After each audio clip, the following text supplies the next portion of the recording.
Selamat pagi Ibu dosen, selamat pagi teman-teman. Perkenalkan, nama saya Brian Alexander Barus. Saya dari kelas A, Prodi Sarjana Keperawatan.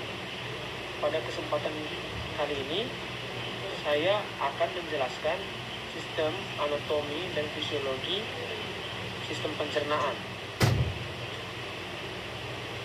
Pertama-tama kita harus tahu apa itu sistem pencernaan. Sistem pencernaan adalah sistem organ yang menerima makanan, mencerna makanan yang nantinya dijadikan energi dan nutrien pada tubuh kita. Di dalam sistem pencernaan terdapat banyak sekali organ. Yang pertama, kita akan membahas mulut. Mulut merupakan organ pertama dari saluran pencernaan yang berfungsi untuk mengunyah makanan menjadi lebih halus agar mudah untuk dicerna. Di dalam mulut terdapat organ-organ lainnya. Yang pertama itu kita mulai dengan gigi. Gigi memiliki 3 jenis, yaitu gigi seri, gigi taring, dan gigi geraham. Gigi seri merupakan 8 gigi depan mulut yang berfungsi untuk menggigit, memotong, merobek, dan menahan makanan. Yang kedua, gigi taring. Gigi taring adalah gigi yang berada di kedua sisi gigi seri yang digunakan untuk merobek makanan. Yang ketiga, gigi geraham. Gigi geraham adalah gigi pipih yang berada di bagian belakang mulut yang berfungsi untuk mengunyah dan menggiling makanan.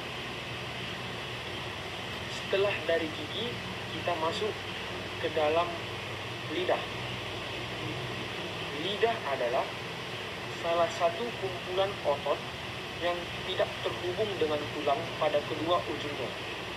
Ukuran rata-rata lidah pada pria adalah 8,5 cm, sedangkan pada perempuan sekitar 7,9 cm. Lidah memiliki fungsi, yaitu salah satunya sebagai alat pengecap yang dapat merasakan manis, asin, pahit, dan juga asam. Rasa asin dirasakan pada lidah bagian tepi depan. Rasa manis dirasakan pada lidah bagian ujung. Rasa asam dirasakan oleh lidah bagian samping. Dan yang terakhir, rasa pahit dirasakan lidah bagian belakang. Selanjutnya kita akan membahas tentang palatum, masih di dalam rongga mulut kita.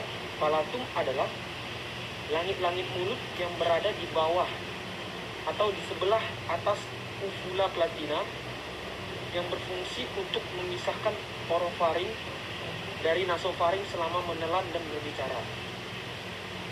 Pada contohnya, pada saat kita makan sambil berbicara, itu nasofaring kita terbuka.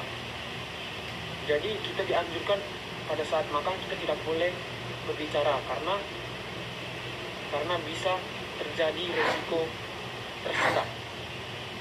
Selanjutnya kita masih dalam rongga mulut, yaitu kelenjar ludah.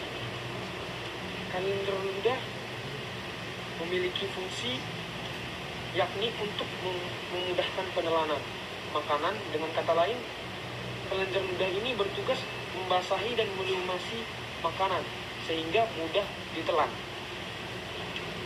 Di dalam kelenjar ludah terdapat enzim pikialin yang berfungsi untuk mengubah makanan dalam mulut yang mengandung zat karbohidrat menjadi gula sederhana. Kelenjar ludah dalam rongga mulut terdiri dari beberapa jenis, yaitu kelenjar parotis, kelenjar submandibularis, dan juga kelenjar sublingualis. Yang pertama, kelenjar parotis. Kelenjar parotis ini menghasilkan ludah yang berbentuk cair. Kelenjar ini terletak di bawah telinga. Yang kedua, kelenjar submandibularis. Kelenjar ini menghasilkan getah yang mengandung air dan lendir. Kelenjar ini terletak di rahang bawah.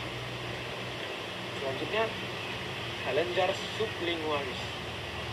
Kelenjar ini menghasilkan getah yang mengandung air dan lendir dan terletak di bawah lidah. Selanjutnya, kita masuk ke faring. Faring adalah saluran otot selaput yang tegak lurus antara basis kaki dan vertebrae cervicalis 4. Faring terdiri dari 3 bagian, yaitu nasofaring, orofaring, dan juga laryngofaring. Nasofaring merupakan bertugas menerima udara yang masuk dari hidung, yang terletak di belakang rongga hidung di balik langit-langit mulut. Yang kedua, orofaring. Orofaring bertugas menerima udara dari nasofaring dan makanan dari rongga mulut yang terletak di belakang mulut. Di sebelah sini, teman-teman. Selanjutnya, laryngofaring menyalurkan makanan ke kerongkongan dan udara ke laring yang terletak di belakang laring. Sebelah sini. Baik, selanjutnya saya akan menjelaskan tentang esofagus atau disebut dengan kerongkongan. Esofagus atau kerongkongan merupakan saluran penghubung antara rongga mulut dengan lambung yang berfungsi sebagai jalan makanan yang telah dikunyah dari mulut menuju lambung. Panjang esofagus umumnya sekitar 25-33 cm dan diameternya sekitar 2 cm. Selanjutnya, lambung. Lambung merupakan kantung besar yang terletak di sebelah kiri rongga perut. Lambung ini adalah tempat sejumlah proses pencernaan berlangsung. Lambung terdiri dari 3 bagian, yaitu bagian atas atau disebut dengan kardiak, yang letaknya berdekatan dengan hati dan berhubungan dengan kerongkongan. Yang kedua, bagian tengah atau fundus. Dan yang ketiga, bagian bawah atau pilorus, yang berhubungan langsung dengan usus 12 jari. Di lambung terdapat enzim pepsin yang mencegah protein dalam makanan menjadi partikel yang lebih kecil. Maksudnya di lambung terdapat enzim pepsin yang memecah protein dalam makanan menjadi partikel yang lebih kecil. Selanjutnya kita masuk ke usus, yaitu usus halus atau disebut dengan intestinum. Usus halus atau intestinum merupakan tempat penyerapan sari makanan dan tempat terjadinya proses pencernaan yang paling panjang. Panjang usus halus ini yakni sekitar 6 meter dan berdiameter 2,5 cm. Usus halus terbagi menjadi 3, yaitu usus 12 jari atau duodenum, usus kosong atau jejunum, dan juga usus penyerap atau ileum. Kita bahas usus 12 jari. Usus 12 jari atau duodenum memiliki fungsi untuk menyalurkan kebutuhan hidup ke usus halus. Usus ini memiliki panjang sekitar 20-25 cm. Yang kedua, usus kosong atau jejunum. Usus ini berfungsi untuk menyerap asam lemak, gula, asam amino, dan memiliki panjang sekitar 1-2 meter. Yang ketiga, usus penyerap atau ileum.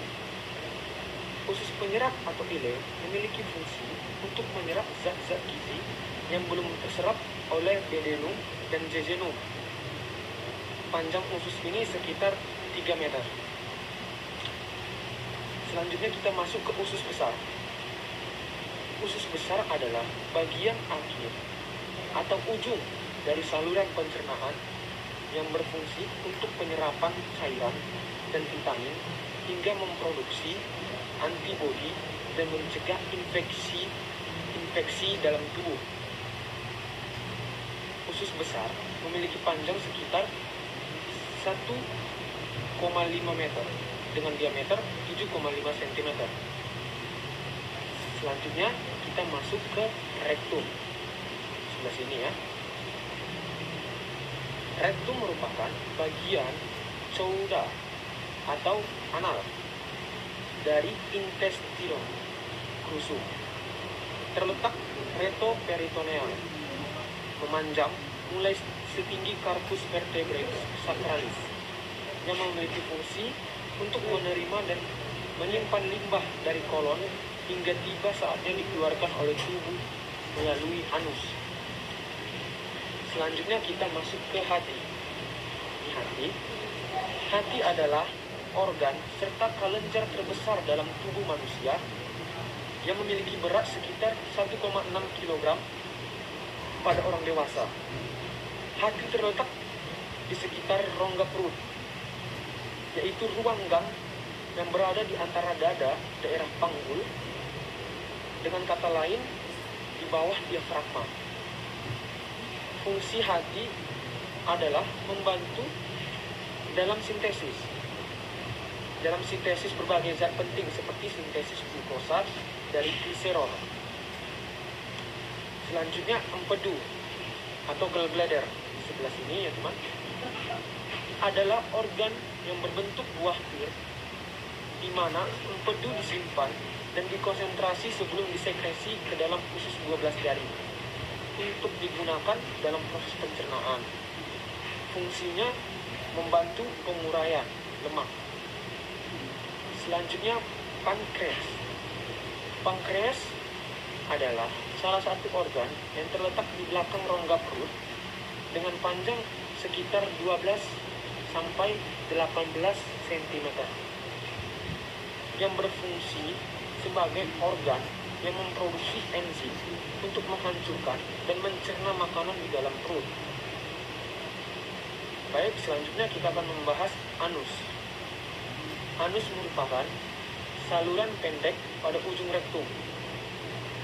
Jadi, anus ini memiliki fungsi, yakni sebagai jalur keluarnya feses.